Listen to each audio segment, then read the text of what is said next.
Okay, so what we will have today are at least two presentations of work that has been done by my students at NYU Shanghai. These are bachelor students, so college level students that I had the chance to teach in Chinese financial markets course that I taught for the first time last semester. This was a new field for me, which was made clear to everyone at the beginning of the class. And the point of the course was really to make sense of things together as much as possible. In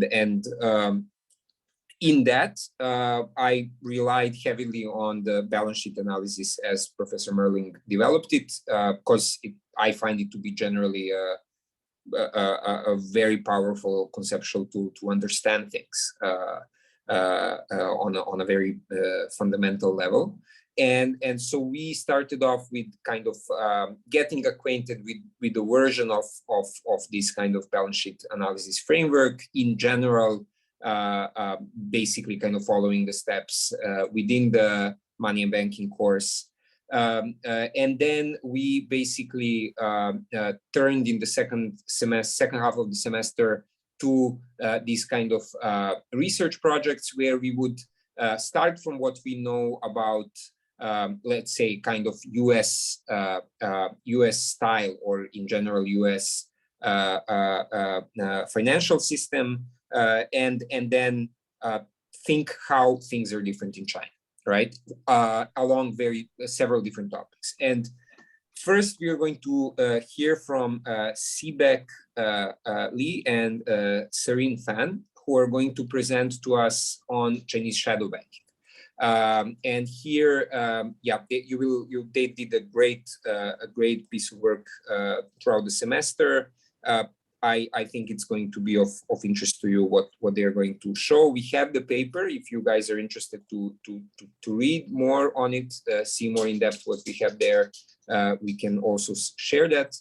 Afterwards, we are going to hear from Isabella Cuellar, and she cooperated with Boyu Wang, who had problems with his eyes, so he couldn't come for this, but she will present to us some stuff on the payment system, of the innovation in the payment system, which has been pretty significant in China. And then depending on whether Michael Chichen Liu shows up, we will hear about the repo market from him. If not, I will give you some clues on what else has been done and also of what is ongoing in parallel to this.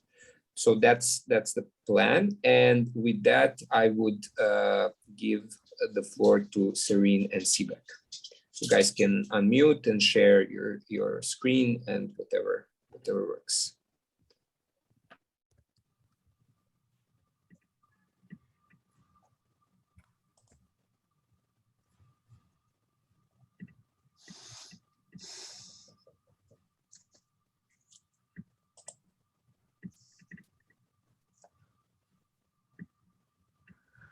Hi, I'm Serene, and with my partner Sibaek, we are going to introduce our paper, 3 Approaches to China's Shadow Banking, Definitions of China's Shadow Banks and Analysis of Risk Distribution and Compensation. Based on the literature review on the shadow banking sector in China, we noticed that commentators generally agree that the specificity of China's shadow banking has to do with the significant role that the banks take in the sector and the limited securitization of lending with the purpose of creating collateral for additional borrowing. But reflecting on the general state of the shadow banking literature on China's shadow banking involves a significant level of disagreement regarding the definition of shadow banking. This disagreement about the definition leads to a further disagreement on evaluation of shadow banking's role in the economy. So we hope to address the problem of definitions with these following 3 approaches. And one approach would be to consider shadow banking as an alternative to banking, which can fulfill the gap in financing in the sectors where banks are unwilling or unable to lend. Another is to contrast the bank shadow and the traditional shadow banking.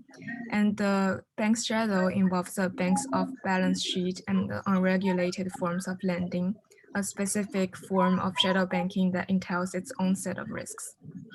And the traditional shadow banking would entail the activities of non-bank financial institutions that create credit through money transferring to meet social financing needs.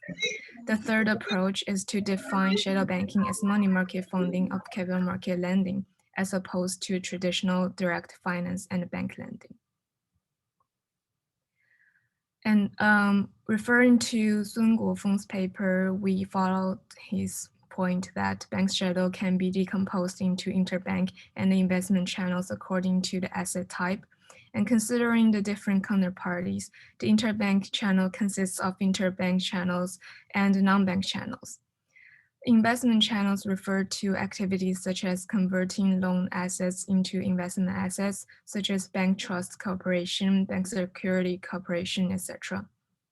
And to build on previous literature and make more detailed analysis of Chinese shadow banking, we have introduced the main instruments used in the sector, which are wealth management products, trust products, and entrusted loans.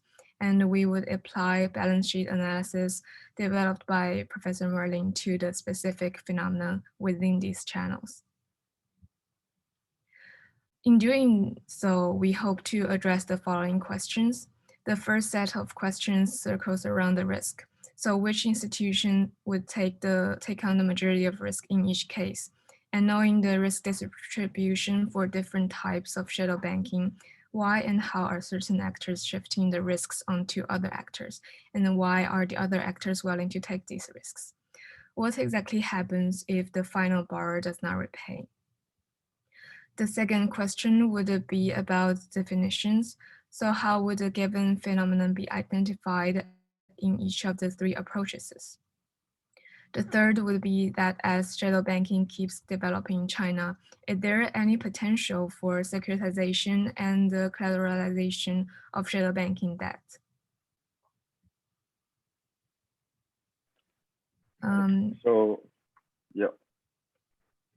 In this paper, we have mapped out China's banking sector, shadow banking sector by identifying as many operations as possible. But here, in the interest of time, we have only just picked a few that are the most relevant to our conclusion. So throughout this presentation, we will adhere to the fact that in China, the large state-owned banks are the banks with the surplus reserves, and they'll be represented by Bank A. And the small banks here are represented by Bank B. And they are the ones that face limitations on lending, that they have to engage in these shadow banking operations to circumvent these regulations. So in this balance sheet, the small bank issues a wealth management product to the surplus bank so that it does not have to use its own reserve deposit to make lending to the firm in the capital market. And in terms of the three approaches, first, this mode is an alternative to banking that fulfills the gap in financing. And for the second approach of the bank shadow, wealth management products is an off-balance sheet asset and liability for the banks. So this would be identified as shadow banking. And for the third approach of money market borrowing of capital market lending, this is also identified as shadow banking due to the short average maturity of wealth management products of around 1 to 2 months. And this often leads to the common practice of small banks rolling over their wealth management products so that their investment return from the existing loans to the capital market can be used to settle repaying the wealth management products. And in terms of the opportunities for securitization, the small bank would be interested in securitization to improve its liquidity. But in this case, because the trust beneficiary right is the investment receivable and it takes the form of equity, it would not be accepted as collateral due to its risk of losing its value.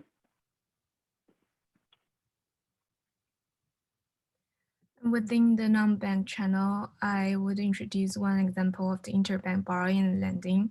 And even though it's called interbank borrowing and lending, it happens between a bank and an NBFI because some non-bank financial institutions have the license to participate in the interbank borrowing and lending market. And in this case, you could see that the bank records their borrowing to the NBFI as interbank lending and borrowing, and the NBFI is asked by the bank to further borrow to the firm in the using the interested loan, so that the bank would is responsible for supervise the firm's investment project and to collect the principals and the interest from the interested loan. This activity would be identified as shadow banking according to the first and the second approach. It allows the bank to have more space to lend by having the NBFI record the loan to the firm on its balance sheet, while the loan of the bank is recorded as interbank lending, which helps it to avoid the LDR regulation by hiding its lending.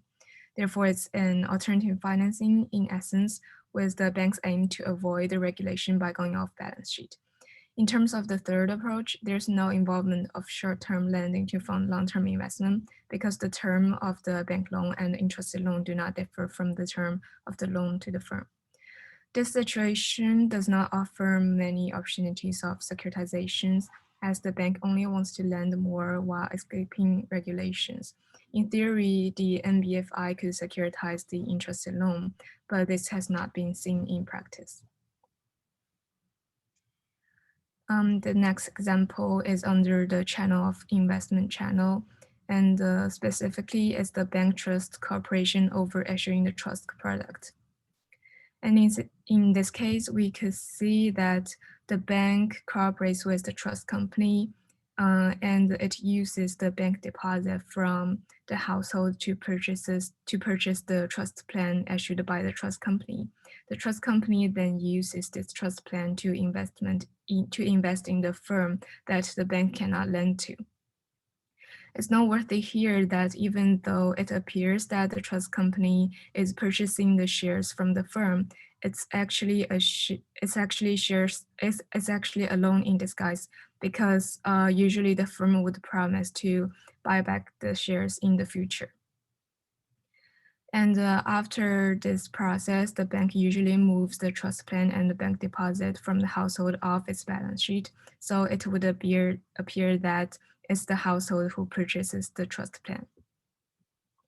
This activity would be identified as shadow banking according to the first and the second approach, since the bank's lending to the trust company will be included in the LDR calculation. It hides this lending from its balance sheet recording.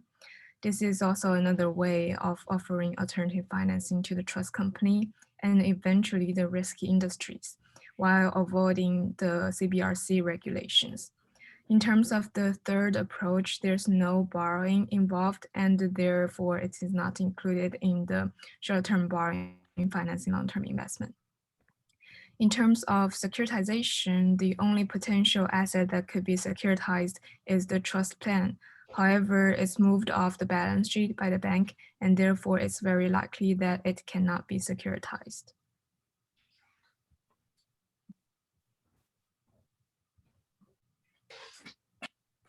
Here, another operation of the bank trust corporation shows the occurrence of securitization.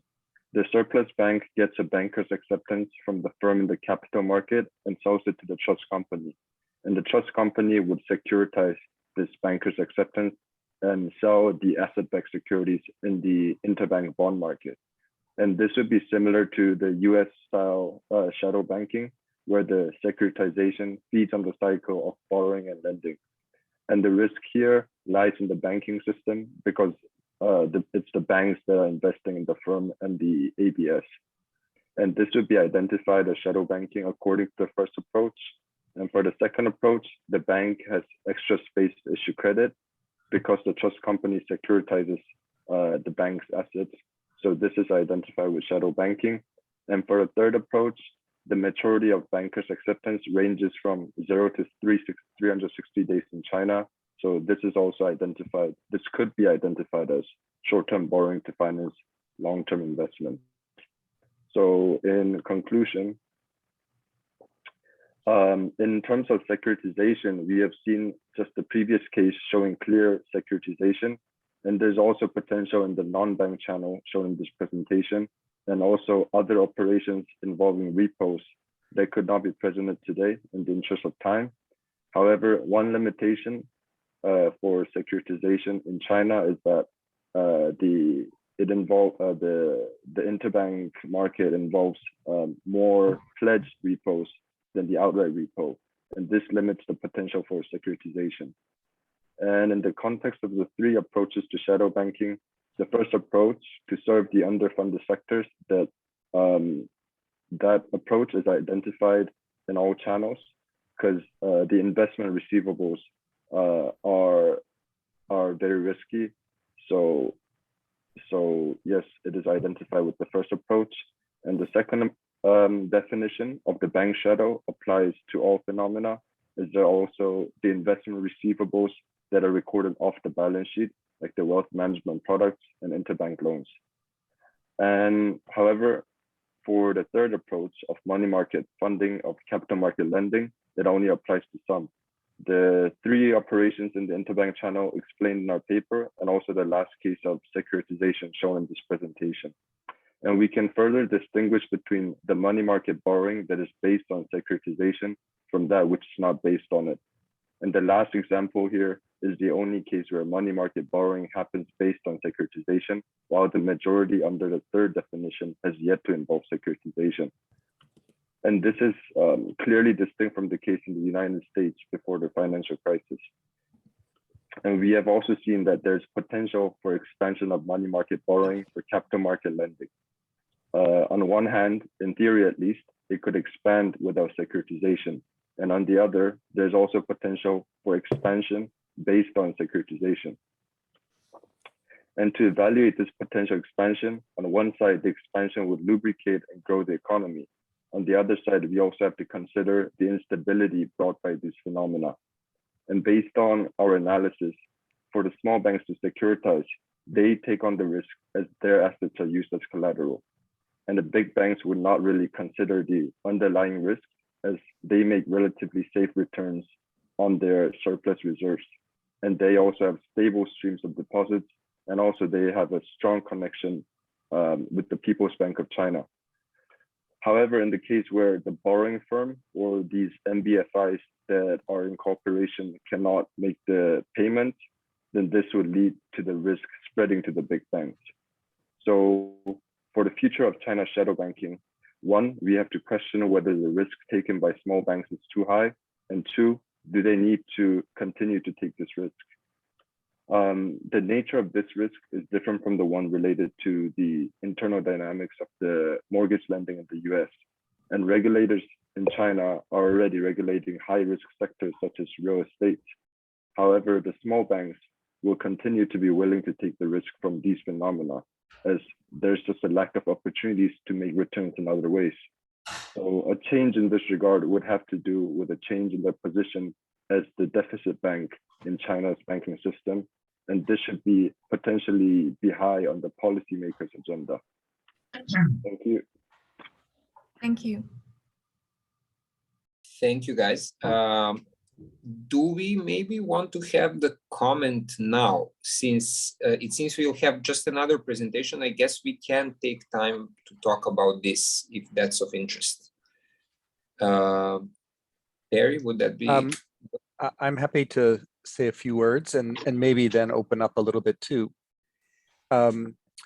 It's of course very interesting, I think, to us all to see how this analytical framework, which was really developed to understand the American peculiarity, is being extended. And of course, the Chinese case is also of very much interest to us. We're particularly watching the real estate situation there. I didn't get much sense whether the institutions that you're talking about here are in some indirect way funding real estate bubble, but perhaps there is through these firms, you know, that that the loan, what are the loans being used for? Okay, so if there were more information or thoughts about that, that would be interesting. I as far as I understand, a lot of this, the real estate businesses, also their local official channels and so forth. So that's one.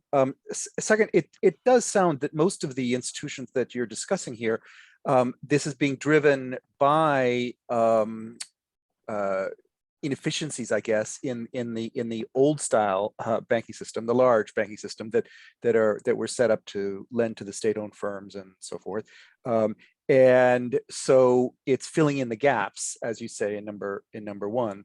And I had understood that before, that there's a disintermediation, that the state-owned banks have very low deposit rates, and so that creates an incentive for people who can get a little bit higher return by taking their money out of the state-owned banks, and for companies that can't otherwise get credit. So those two dissatisfied parties are meeting in what you're calling the shadow bank sector. And I think that's number one.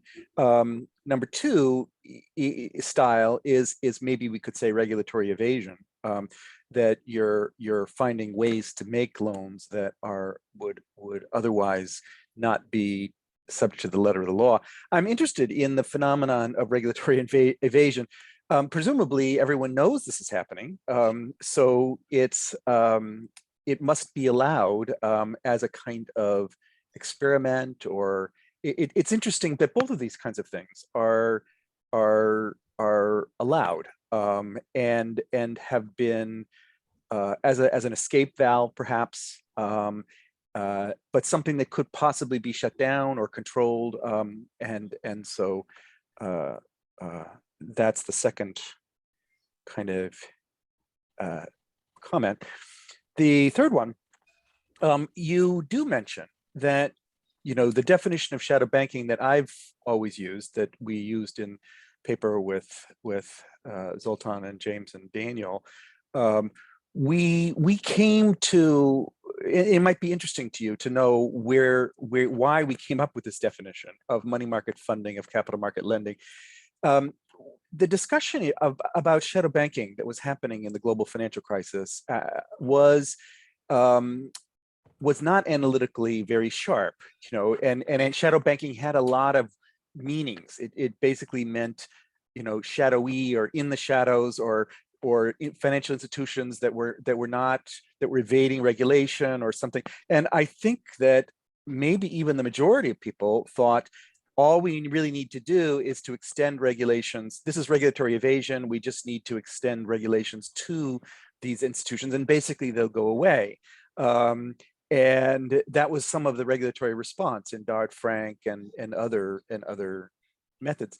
We didn't think so, okay? And so we tried to find out a definition of shadow banking that would be analytical, not legal. It wouldn't be illegal banking, okay? It would be, so that's why money market funding of capital market lending, which we came to see as a kind of natural form of banking for a globalized financial system, because securities travel better than loans, and you're tapping global money markets for the funding of that. And that definition also works, for any balance sheet. So it's not off balance sheet necessarily, although in the United States it mostly was, that Citibank had these off balance sheet structured investment vehicles, whereas in Europe it could be on balance sheet because they had different regulations. But we wanted to say these are the same thing analytically. The fact that they're in different kinds of balance sheets shouldn't make us say, well, this one's okay and that one's not, or they're both okay because they're satisfying the regulation in their different countries. It's a new phenomenon that we want to understand. Now, after that paper, I was invited a number of times to come to conferences in China on shadow banking, and I realized that most of the shadow banking there was not of this kind, okay, that I had studied, and so I declined those invitations. So, and focused on other things. But I am interested to see this work. In some ways, this issue of banking in the shadows is is taking a different form in China, but it may. I am interested to see if it's evolving in a direction toward the number three kind, and because that then does have consequences for the repo markets instead of as interbank markets and so forth. So those are my thoughts. Thank you very much. And I'm watching closely, so I'm very interested in this research very much. Thank you.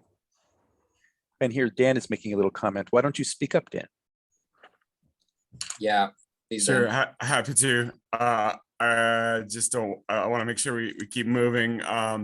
But as I wrote in the chat, I just thank you for this. There's still a lot of work for many people here to build out clear pictures of what are the institutional relationships, changing in many cases, as you've said, changing institutional relationships in China's banking system. So thank you for that.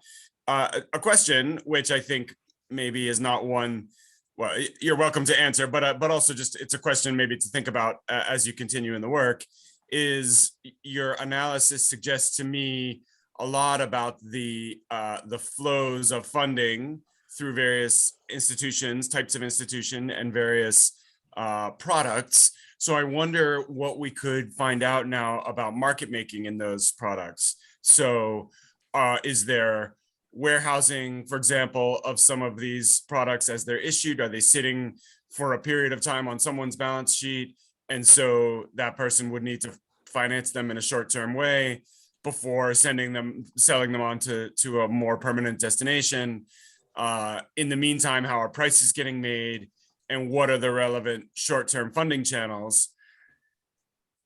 Because that would help us understand, for example, when might these markets need a backstop, or how might they break down, which is under very different institutional circumstances, as Perry was saying. But those are the kinds of things that led us to be attentive to shadow banking in the US in 2008. Price making broke down, market making broke down.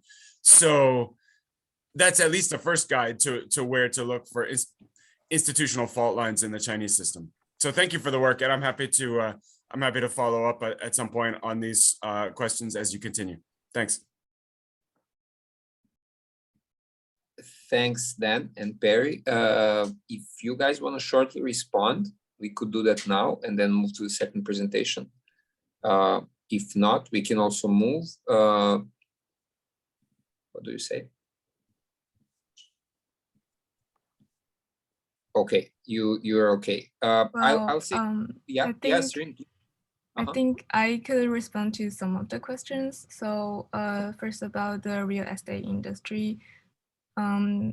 Based on our research, we think that actually the majority of the funding went to the risky industries, and the one main industry among these industries would be real estate industry. But it's kind of this flow to the real estate industry kind of stopped a few years ago because the government started to notice this phenomenon and issued relevant regulations. And well, on the products, we think that actually these products are usually intermediated by the bank or sold by the bank directly to their customers. So like the pricing policy is also kind of vague because they're usually involved implicit guarantee because the banks want to get funding by selling these products. So they would introduce implicit guarantee to their customers by like promising them there's a future higher return and they could definitely get it. So yeah, that's my response. Thanks, Serene. Yeah. So maybe just one comment here with regards to what both Dan and Perry mentioned. it's important to understand the what we call the interbank market in China, and that's quite a different thing from what we call interbank market in the US. It's first of all not only a market where banks participate, but a selected set of other types of participants are there as well. And it's not only a market for reserve, but it's also market for all kinds of securities. It's also a repo market. So repo market is itself segmented. Okay, so Michael is here. Maybe he'll tell us a little bit. So I'm not gonna tell you. He would be talking about, especially about the repo part of this interbank market, which is very interesting. And this what we call the pledged repo, which is the main form of repo in China.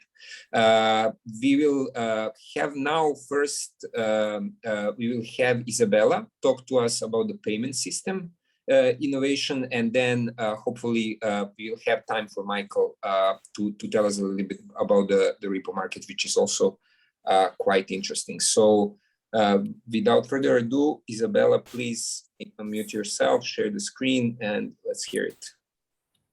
Yeah.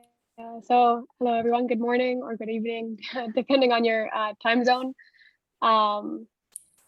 So as Professor Stojanovic mentioned, my partner Boyu Wang could not be here, but I will be here instead presenting it all.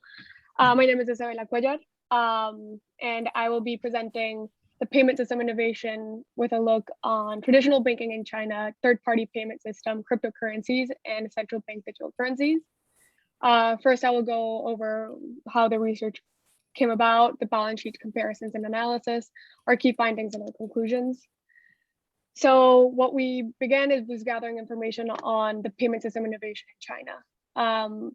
And there was a lot to look through, but it all began by establishing traditional banking as kind of our set, what to compare it to, what these innovations have changed. Then we looked at third-party payment systems. The Chinese market is dominated by Alibaba's Alipay and Tencent's WeChat Pay, which is one of the key innovations that China's payment system has come across. And then we also came across the digital RMB. And in order to be able to contrast this to other digital currencies, we decided also to look into cryptocurrencies to see also how it differed from those, from decentralized currencies versus central bank digital currencies. After that, we looked and created balance sheet analysis of the most common transactions within these payment systems. Again, traditional banking, third-party payment systems, cryptocurrencies, and central bank digital currencies. And once these balance sheets were made, we were able to analyze all of these transactions and the payment systems according to their impact on monetary policy, their financial stability, their technological infrastructure, and their data collection. So first here we have our traditional banking. We have the two scenarios, from 2 once cash, and then following from 2 once bank deposit. But here we have two firms. From 2 once obtains a good and has a good, and from 1 once they buy it. This will be the case in all of the balance sheets, both balance sheets, where it's also interchangeably used with customer 1 and customer 2. Here for the second one, from 2 once a bank deposit. These are kind of the most commonly used pretty much everywhere, not necessarily in China. And then we can get into the third-party payment systems. This is the most, I guess, the most common payment with third-party payment, where a user has exchanges their bank deposit for a third-party payment provision or a balance within their app. They use this app in order to pay for the goods. Every single TPP provision is backed by a bank deposit and in the bank as well. Again, we see a different participant within these balance sheets being the third-party payment platforms. And then, but within this same common transaction, there's also a very common transaction, which is people who do not decide to create balances within these apps and third-party payment platforms. And so we see that the third-party payment platform acts as a withholding service, as an intermediary actor, where the customer one is able to directly pay with a bank deposit, and customer two is directly paid with a third-party payment provision, without the customer one needing a provision themselves. And so third-party payment also has a variety of services and products, including wealth management products. And so here we can see how, in the sense of Alipay, we see Yuebao being one of the most dominant ones in the market. And so this is where we see non-banking financial institutions kind of coming into play. Our wealth management products are what the customer eventually receives. But what is really interesting about the Alipay and Yuebao is their offer of real-time redemption. They have like an instant redemption, instant bank deposit on hand. And so the third-party payment platform can get this liquidity through one of two ways: is either selling their investment receivable or by obtaining a loan from their commercial banks. We have two according balance sheets according to these two forms of obtaining liquidity in our paper, if you're also interested. And then moving on to another service that third-party payment platforms offer here in China is consumer credit service and microcrediting. Here we use Huabei. Huabei is kind of that form of credit creation through TPP platforms. And so the TPP providers gain the profit through interest payments after 1 day. That's the appeal of using these credit services, that after a day, if you pay before a day, we pay the third-party payment platforms, there's no interest, but afterwards. Usually Huabei's or these credit services, interests are much higher than credit card services. And then the third-party payment platforms also charge these merchants for the usage of their credit service within their businesses. There's also these Huabei and credit services are usually financed through securitization. And there's also a corresponding balance sheet according to the securitization within the paper. Now, with regards to cryptocurrencies, we see two new participants that we haven't seen before: Ledger, also known as the blockchain, and then the customer three, which is the miner that begins the entire supply of the cryptocurrency tokens through an immense amount of computing power to solve these blockchains. I also highlight the absence of the central bank here, as they are decentralized currencies. And these are pure money systems. Although credit creation has been attempted, it is not secure or stable at all. So it's not a very common transaction that occurs within cryptocurrency markets. And then we move on to central bank digital currencies and the digital RMB specifically. So we divided this section up into two parts: the supplying of the CBDC or the digital RMB, and then the actual transactions. Here in the Chinese or the People's Bank of China is intending this to be a two-tiered system.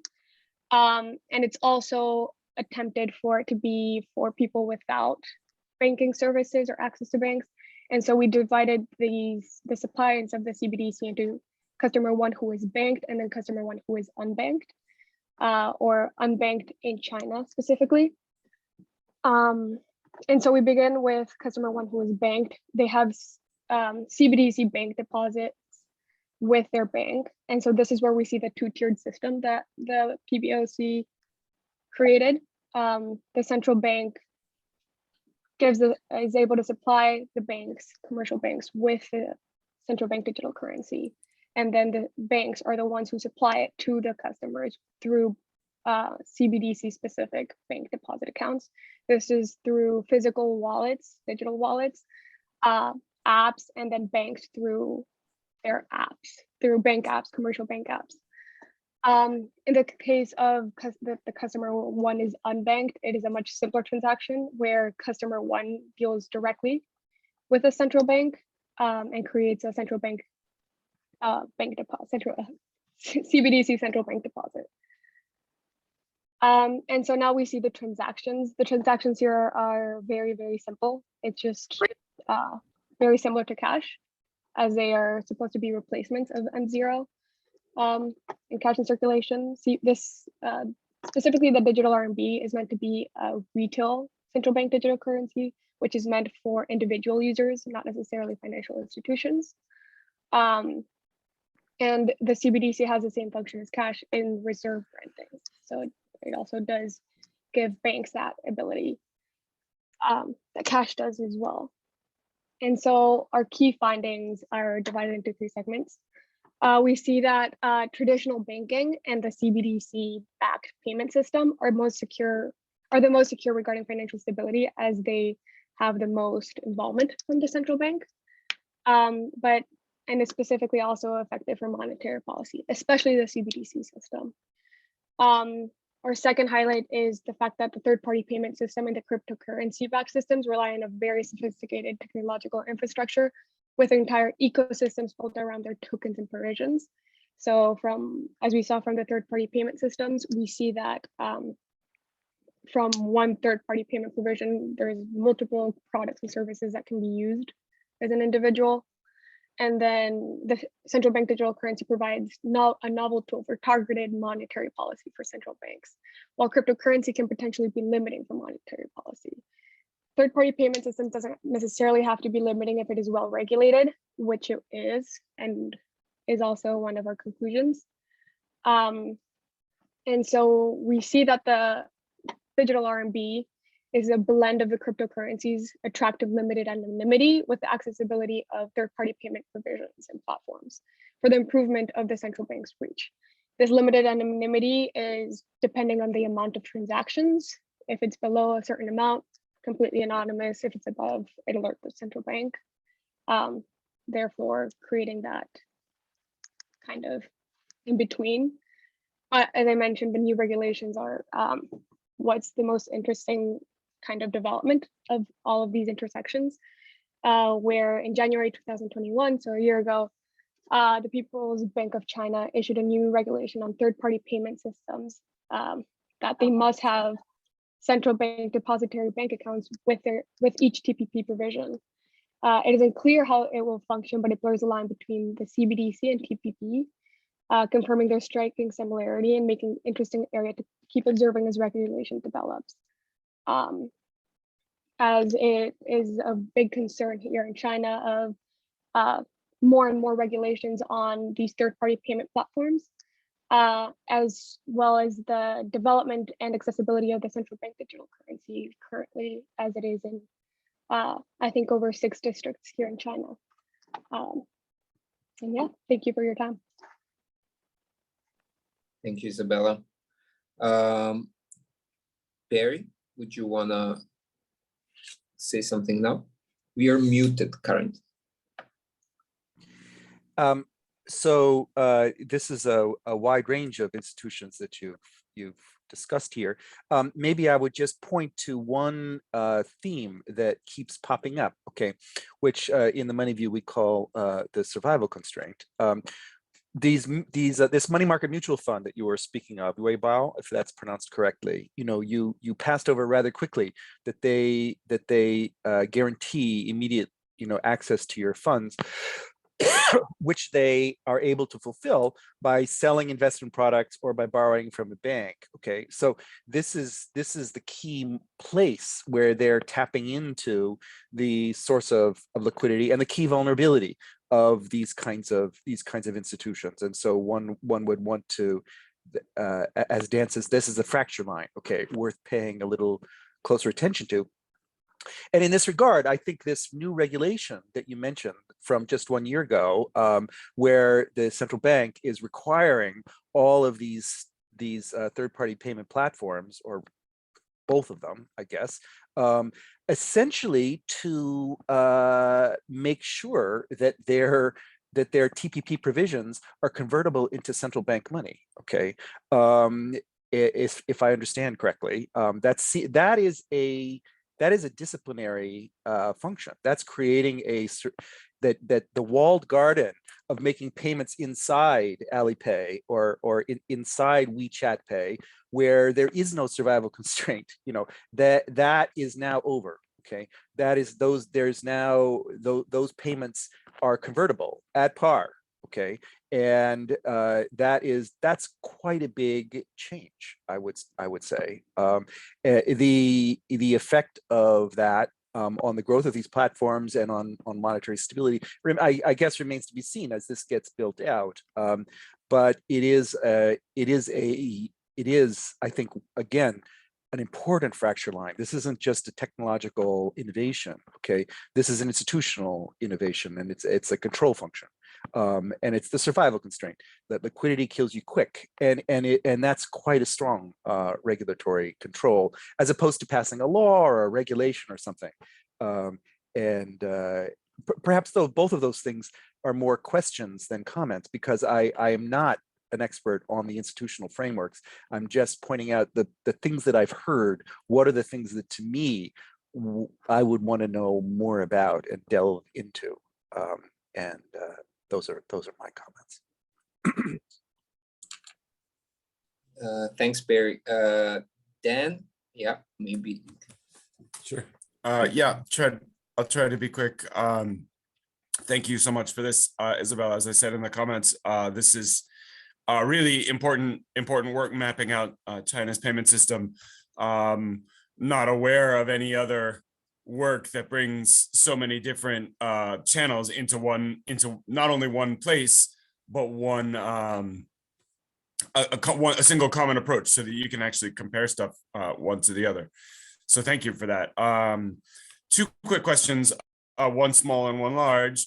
The small one is, you have in the CBDC structure, the eCNY structure, you have CBDC deposits as a liability to the banks in the two-tiered system.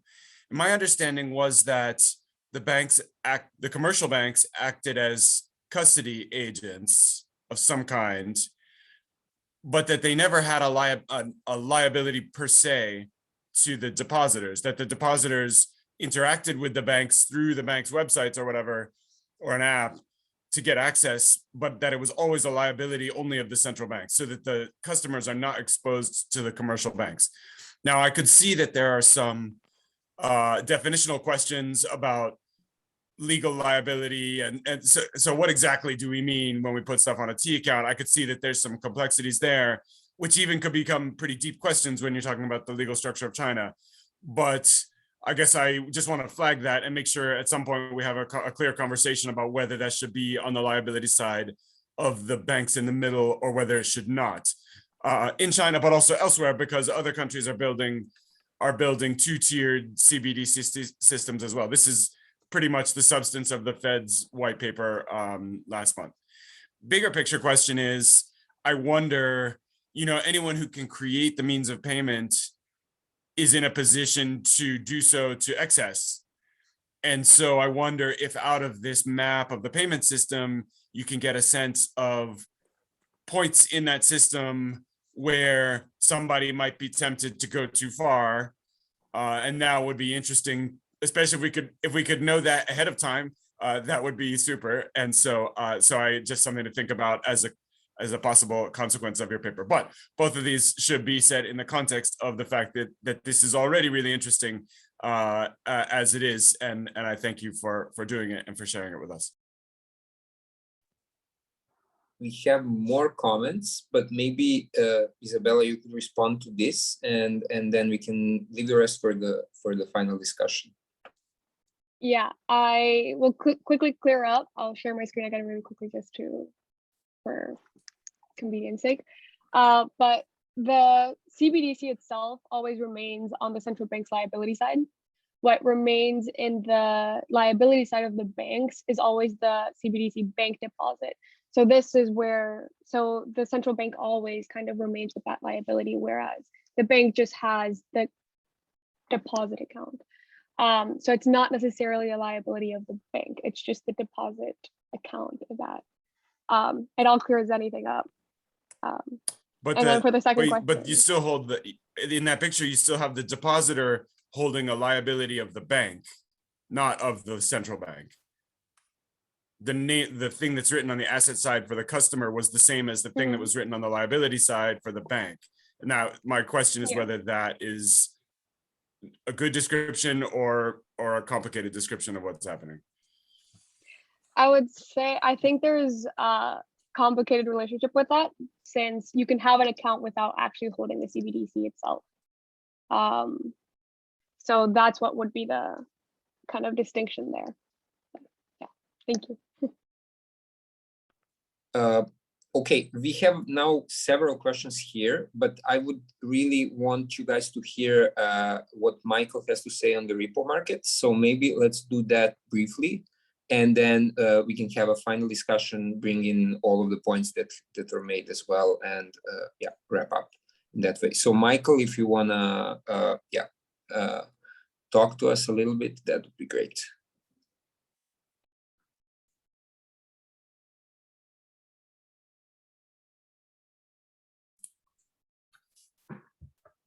Hi, everyone. Can everyone see my screen? Yes. All right, I'm sharing right now. So hi, everyone. I'm Michael. And first, I want to sincerely apologize for my delay and any potential inconvenience I brought. So without further ado, let's take a look at my paper. My paper focused on pledge repo versus outright repo. Why is Chinese interbank repo market special? So before we go into the content, let's first take a look at for some terminologies that I will have in my paper. So just quick recap, what is repo, right? Just think about two parties. One party is trying to lend cash from another party. So the investor want cash and the borrower said, okay, besides direct lending, we have another option. You can put something at my place as a collateral, and then I will be willing to lend cash to you. And the investor said, okay, and I will give something and put that at your place. And at maturity, I will pay you back cash and you give me back the collateral.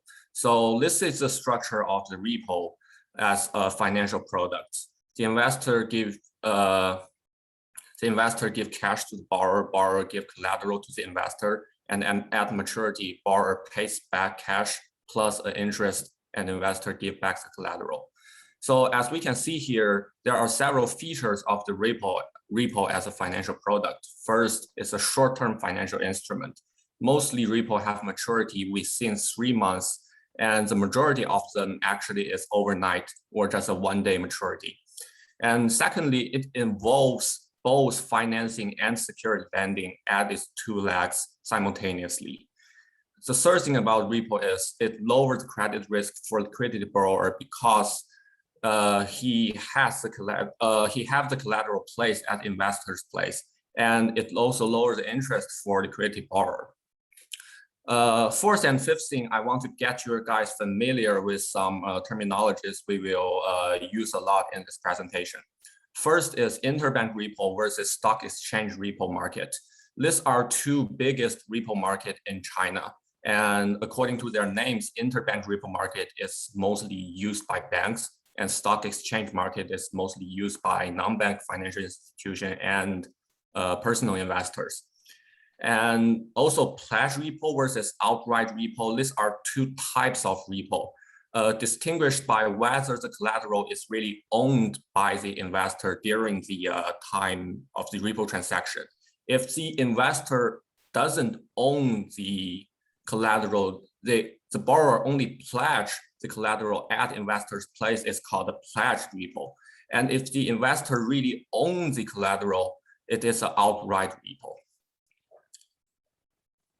So knowing the value of repo as a financial product, and China has a so massive repo market, we then know the value to take a deep dive into the Chinese repo market.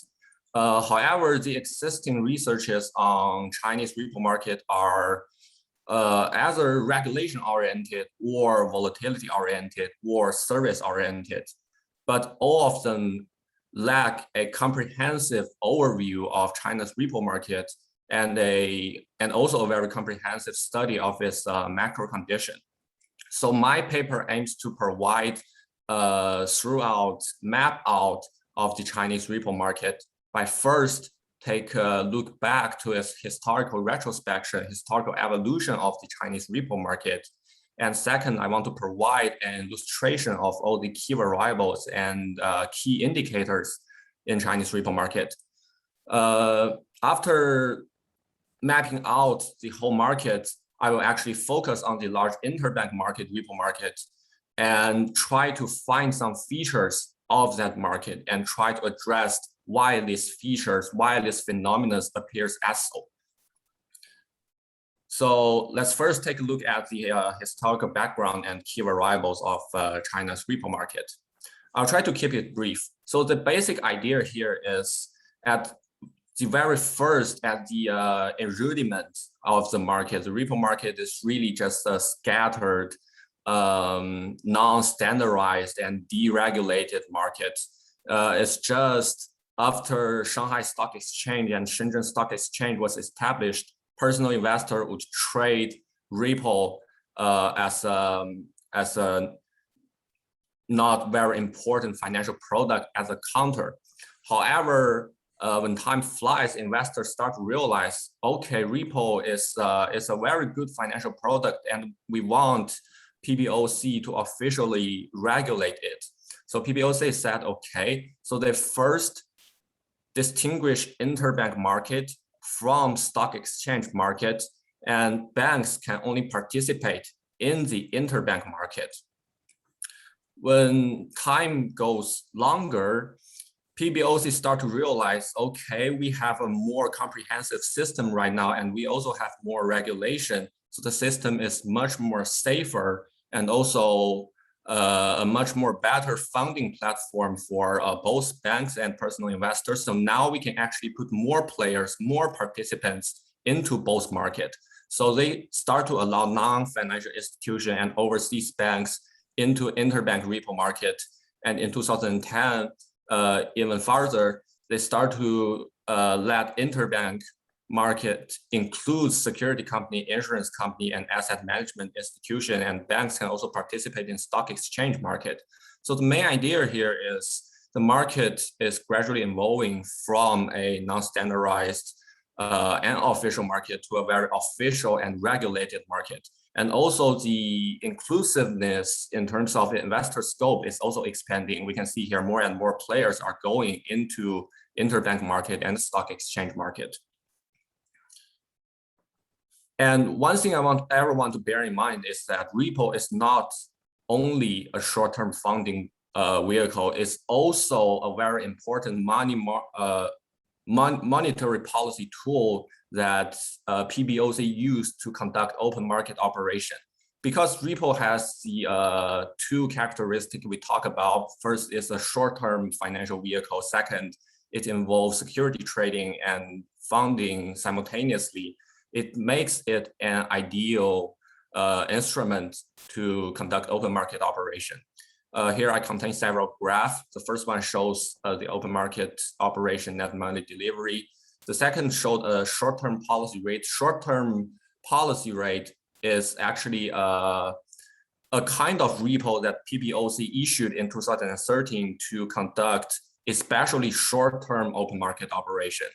And the third graph is mortgage supplementary loan funding. It's also a type of repo that use mortgage as a backup to conduct open market operations. You can see there are many types of repo that's being used in OMO.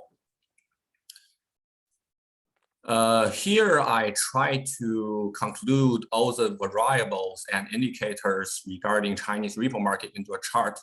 I want to go through everything. Something I want everybody to pay attention to is first, the second column repo type. We can actually see in the interbank market, there are more types of repo than pledge repo and outright repo. The first is actual repo, the second is open market repo. So just to re-emphasize that repo is not only a funding vehicle, but also an open market operation tool. And second thing I want everybody to see is the eligibility in terms of the investor scope. And now we can actually see that in interbank and stock exchange market, there are many players that can actually participate, way more than a situation in maybe 2090 or 2098. Okay, so after knowing, after having a basic idea about repo, we can actually see that the interbank repo market really outweighed stock exchange repo market. So obviously, interbank repo market have more significance and also have a much bigger size. So now we are gonna go into China's interbank market and see what features it has. We will go into the money market first. Here is a figure comparing the trading volume of interbank repo versus interbank lending. So interbank lending is just the direct lending in the interbank market. And obviously interbank repo have much more weight than interbank lending right now. And we can also see that the interbank market itself also have a clear inclination towards repo. And also some evidence to show that is security trading right now through repo market is much more beyond that of direct trading. And at the peak, the former could be 4 times larger than the later.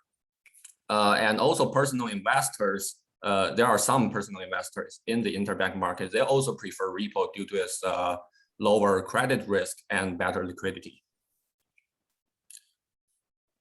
The second graph I want to show here is the total transaction volume of pledge repo versus outright repo. So actually we can see something very interesting here. Remember I said before in the outright repo, the liquidity lender actually owns the collateral. So one intuition behind that is the liquidity lender is exposed to less credit risk. And I think everyone will just think that the outright repo interest rate should be lower than the pledge repo interest rate because of lower risk, obviously. However, the case in China shows that pledge repo takes up the majority of the market and outright repo just takes up a very minimum part. So here we can have 2 conclusions. First, the outright repo interest rate is actually higher than the pledge repo interest rate in China's case. And secondly, pledge repo takes up the majority. These are 2 phenomena that we are going into in the following presentation. And we are going to discuss why. Why is that? The third thing I want to show you guys is the collateral being used in China's repo market. So as we can see here, in all kinds of repo and all kinds of repo market, China government bond, local government bond, and policy bond all takes up the majority of the collateral pool, which makes pretty sense for me because they are the safest. Maybe not the safest, but at least they are safer than commercial bank bonds and enterprise bonds. However, something I want to bring to your attention is that please focus on figure 7. You can actually see that enterprise bonds, non-bank financial bonds, and commercial bank bonds takes up some part of the collateral pool. This shows that investors that use outright repo have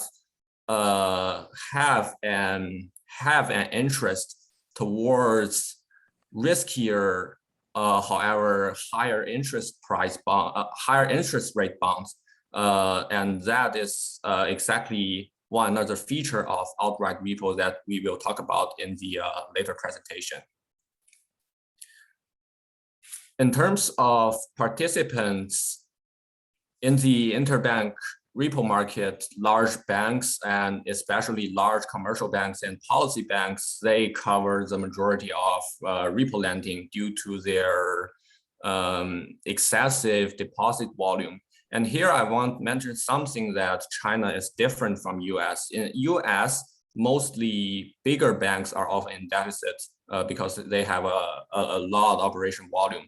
And smaller banks, they are often in surplus because they have deposit, however, they have nowhere to lend.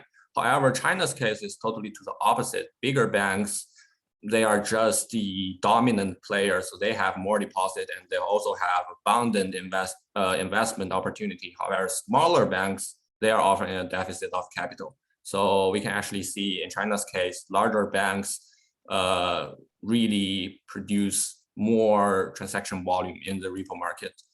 And several other trends is, first, urban commercial banks is as a top player in both pledge repo and outright repo market. And secondly, joint stock bank, I want to bring everyone's attention to joint stock bank. They have higher trading volume in both repos than large commercial banks. I think that's due to their gradually growing in size and also in their investor base. So knowing the characteristics of Chinese interbank repo market, we are going to take a deep dive into those characteristics and actually see why they are happening. The first thing I said about is why outright repo rate is higher than pledge repo rate. First, I want to apologize here is that I didn't acquire data that can be downloaded to prove this. However, all the data shows that outright repo rate is really higher than pledge repo rate. So why is this happening? I think the first reason behind that is because of market size of participants. The first point is outright repo, they actually have weaker participants compared to pledge repo, in which 80% of them are security companies. However, in pledge repo, most players are banks. And also, we think the bank market itself, banks tend to regard the pledge repo market as priority and use outright repo only as a supplement because of the interest relationship and the risk behind. Also, small and medium-sized banks adapt the pledge borrowing and outright lending strategy, which further divides the gap between outright repo rate and pledge repo rate to be larger. Market size and participants can be some of the reason. However, I think the biggest reason lies in the risk priority of using repo. So since in the outright repo, the investor, the liquidity lender actually owns the collateral, they can do such a thing called rehypothecation, which means that during the repo transaction, when they own the repo, they can trade that package of collateral into something else. So they do that because they have two types of interest. First is for it's a kind of counterfeiting of potential loss. So if the liquidity provider, they expect an incoming price drop in the collateral pool, he could replace the collateral with something safer. And the second interest is just towards profit. The liquidity provider could just cash out the collateral if there is a price increase. However, in China's case, it's very special that since the collateral in the Chinese collateral pool, it already has a default risk infinite to zero. Outright repo has really no effect on prevent default risk. What this means is that there are regulations that regulates the collateral being used in China's repo transaction, as I showed in the chart above. Only bonds that have a credit rating above AAA can be used as collateral. So yeah, as we can see here, the risk, especially the credit risk and the default risk of the cash borrower, is already infinite to zero. So there really is no liquidity provider tries to rehypothecate since they see a income price drop and they want to replace the collateral just as a prevention for a future risk. So the only option for the liquidity provider to do rehypothecation is that they want to earn a profit. So if they want to earn a profit, since the boundary restriction on outright repo is looser than pledge repo, the liquidity provider could just, put in so much considerably risky security into the collateral portfolio and just let it be that way. So I think the really reason behind this phenomenon is the risk priority, and rehypothecation really plays a role here. And the second feature we saw before is why pledge repo have a higher volume in the whole repo market. So the first thing, as we discussed above, is of course interest rate really matters here. So obviously outright repo rate is higher than the pledge repo rate, so everybody prefer pledge repo than outright repo. However, something behind that is the bargaining power of lender and borrower in the repo market is actually pretty interesting. So generally, lenders would prefer outright to pledge repo because outright have a higher interest rate, while the borrowers would prefer the opposite. They would prefer pledge repo because they have a lower interest rate. However, the market is still dominated by the pledge repo, which shows that in this market, borrowers have relatively larger bargaining power than the lenders. And besides that, there are also historical reasons behind this phenomenon. So historically, pledge repo appears earlier than outright repo, about 5 years earlier. And the market of pledge repo is thus more consolidated and also better regulated. And even until today, many service towards outright repo is still not unified and not standardized. We know that where you can go for outright repo, right? You can go to security company, you can go to the trading platform in a stock exchange. However, different places categorize outright repo as different type of service, which further create inconvenience for investors to invest in this type of repo. And also, according to the interview with an insider in the financial service industry, he also said this phenomenon is really bothering people from conducting outright repo, so everybody just prefer pledge repo. And the final phenomenon I want to just mention here is that why does the Chinese repo market have such volatility in the interest rate? I didn't include any data here. Again, I'm sorry for this. However, the repo interest rate in China is actually fluctuating very erratically.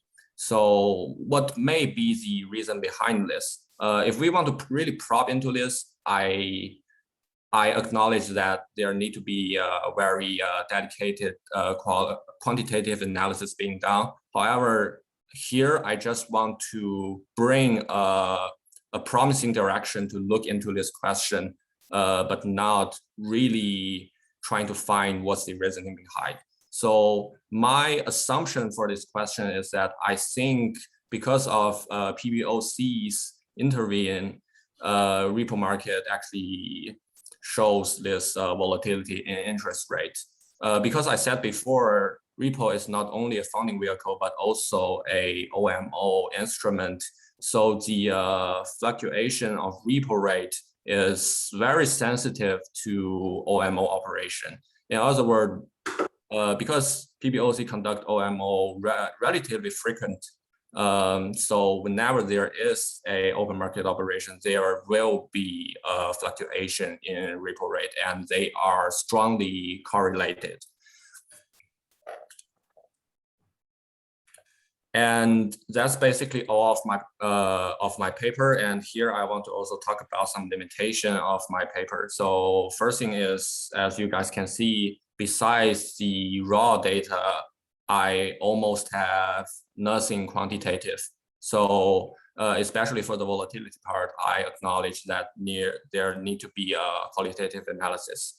And also I didn't do that on purpose, but still we need to look at haircut. What is haircut? Remember, as a first graph, the cash being paid to the borrower was 80 and the collateral was 100. The difference between 100 and 80 is called haircut, and that's a kind of safeguard in the repo transaction, in the structure itself. I didn't include that. However, we need to pay some attention to that. It's an important concept.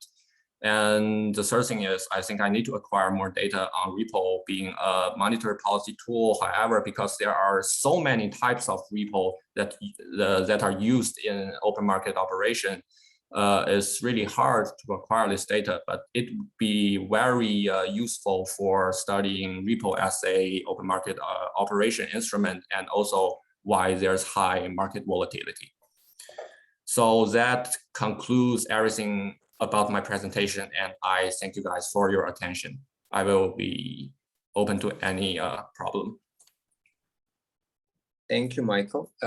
Yeah, great that we were able to see this. Maybe, yeah, okay. So we don't have much time as far as I know from what Jay said, but let's have Perry's comments first. So yeah, we can. Very good. Three things. Basically, this is we are seeing here the Chinese Zoltan Pozar. Okay, so about the complex of overnight rates. Okay, that's what we're starting to get a sense of. As you say, you don't have all the data yet. You're mapping it. Okay, so this is a familiar project to me, and there should be eventually arbitrage between the different elements and things like that, and we can understand why one rate is higher than the other. It's very that's the goal, I guess, is mapping the overnight rate complex.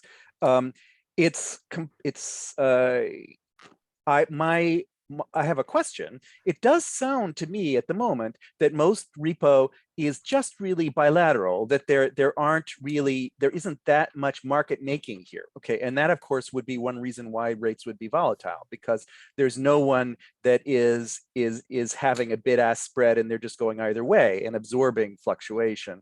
Or rather, only these outright hypothecation allows you to go both ways, because you take in the collateral, you can then use it again. So the fact that that's a very small part of the market at the moment is linked, I think, to the volatility. I would suggest. And now the third point, the evolution of the repo market, that timeline you gave. When I was starting this study, I don't know, 20 years ago, 30 years ago, or even my dissertation, the evolution of the repo market in the United States, there's a history to this, and it may be worth looking at some of that. The Federal Reserve has published stuff on this, because if you think about the legalities of the repo transaction, it's not symmetric, and yet there's a reason to try to make it be more symmetric. It's not symmetric in the sense that one side is lending liquidity and the other is giving a security, but the actual symmetry requires ownership. Okay, and it used to be in the U.S. market, right, that there was a question, for example, of if you were pledging this security and then an interest coupon came, it was a bond and a coupon came due, whose is that? Is it? And there was actually a lot of scandals about this. So I think that China will be retracing some of this legal history about getting clear. And we don't have pledged repo in the United States, as far as I know. We just have outright. Okay, and there's a reason for that, and it's because of these bad experiences. So maybe China hasn't had bad experiences in pledged repo yet, where that collateral turned out not actually to be existing, or that you couldn't grab a hold of it if you wanted to. we will, or maybe the legal system is different, but the fact that that pledged repo is the majority is fascinating. Okay, and this difference in interest rates is also fascinating. You have your finger on the exact phenomenon that needs to be understood, and I really love this paper. Professor Perry, can I respond to your point about market making real quick? I thank you for your comment, very helpful, and I appreciate you like the paper. So market making is also something, a very promising direction that I and Professor Aleksandar wanted to look in. However, we still need more time. About market making, it of course involves another party, which is a security dealer. And the only thing we saw that security dealer played a role in the whole repo market is associated with PBOC to conduct some sort of open market operation. I believe in, I think the time scope was maybe 8 years or 10 years before. So they played a role, but the question still remains that whether they are really significant and whether their function as a market maker is really significant. So of course we'll look more into that, but thank you. Jay, how are we doing with time, and what are we expected to do at this point? 80 minutes have passed. I'm sure we have a lot of comments and we could open for a long discussion here. Let's take 5 more minutes. Let's stop at 28. So we have a 2-minute break, and Dan will give us maybe a minute or two before he starts. I think we can start at 28 sharp. Right. Do we want maybe to hear Dan also here for a brief moment, and potentially Chris? You're going to hear a lot of me, but let me just speak very quickly. I put 2 questions in the chat, and I'm mostly in the same ballpark as Perry's comments. So, but just to add one thing quickly, I agree on the sense that Michael, you're working on becoming the Zoltan of the Chinese repo markets. In particular, Zoltan put out a piece in 2019 which maps out US dollar repo markets. I think your work here stands on its own, but it would be interesting maybe to at some point set it side by side with the picture of dollar repo market, and I think that would be helpful for a lot of people to follow that path to make sense of everything that you're doing, which also, let me observe, is starting to sound like a book. And so I hope you are thinking about it in that scale. There's really quite a lot here, and to spell it all out and keep it organized, you are talking about a big project, and I hope you stick with it. I don't know that anyone else is doing this. My questions are just quickly. One, how fast is this stuff changing? So you've given a snapshot. Is this as of late 2021? Is how much of this is new in 2, 3, 5 years? Are we going to see big changes in the way the institutions relate, or does it seem relatively stable? That matters for you in terms of how you study it, and it matters for the rest of us in terms of how much we invest ourselves in following all the details. And the other question was related to Perry's thought about the institutional change over time. There's a particular way that repo arises in relation to securities-based banking in the global dollar system. I wonder if that is comparable to what is happening with Chinese repo, or whether it's really a different story. I'll leave it there, and I want to leave room for other people to put some questions on the table. So thank you for that. Thank you. Could we have Chris, just for a second with his question, maybe? Oh, was that my question I put in the comments? So yeah, the question was, what evidence does a pledged repo borrower need to show to prove that they own the asset, and to prove that it's unencumbered, that is, it hasn't been pledged to somebody else already?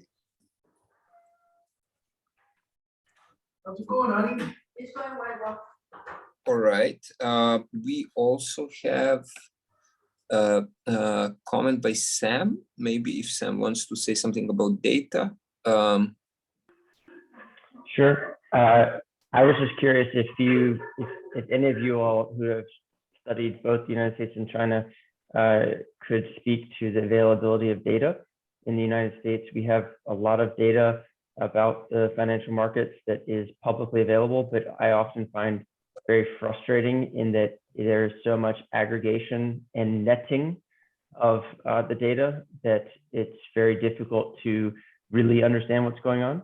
And there are private data sets that are available that give much more insight and granularity, but they're incredibly expensive.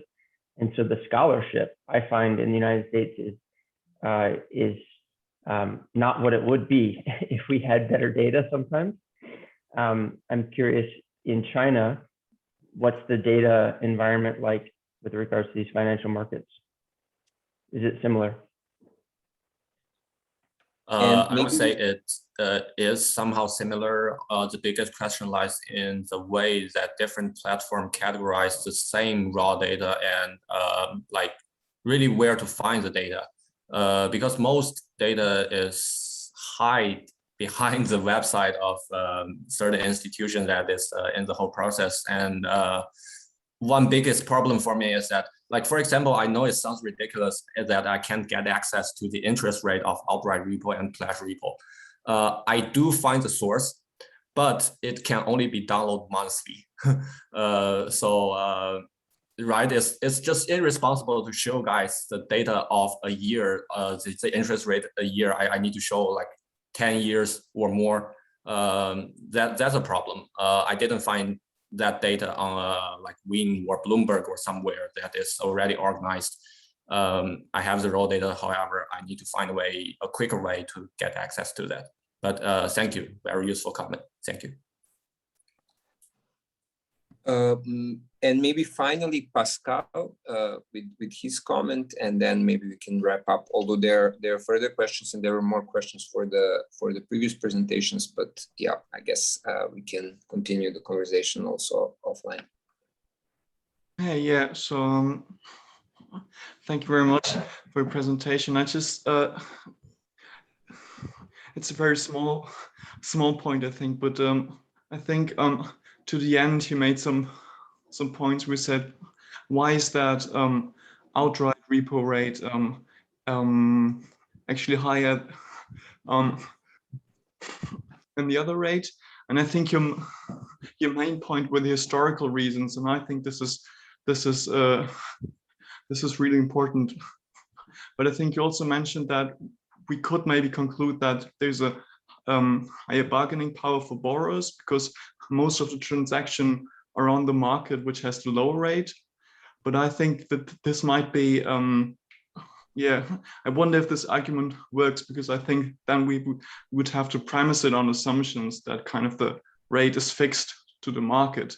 So that then the bargaining power would mean that all people go to the lower interest rate market. But if the interest rate is actually determined on the market and can be high or low, or it can change, then I think this argument of the bargaining power means the shift would not be so strong, maybe. But I mean, it's just a quick thought of myself, so I don't know. Yeah, I totally agree, and I just want to respond to that real quick. Yeah, so yeah, you actually start to make me think about whether the logic behind this is right. But I just want to say that remember, the chart I put up in the key arrival and indicator page. Actually, many things in the Chinese repo market, they are negotiable. Not only about maturity, but also even the collateral being used, and the even in some cases the interest rate itself can be negotiated between the counterparties. So I think that the repo in China, the interest rate itself is, how do I conclude that? It's like half. It's just very market driven.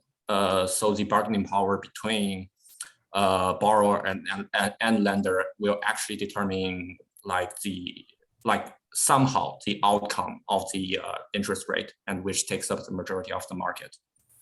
Thank you. Thank you, Michael. With this, we are going to wrap up. Thanks everyone for sticking with us, and I hope this was of interest. If so, do be in touch. We are starting this work, and there has been also some additional work on international RMB and on the real estate market, on the funding for the state-owned enterprises that we didn't present today. But yeah, if any of this is of interest, it would be really great to collaborate and just have your opinions and thoughts on as we go along. We hope to see you soon and organize something that would continue this discussion. And yeah, with that, we can stop here. And yeah, thanks everyone.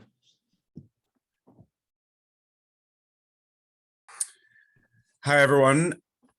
Thank you for having me back for another year of why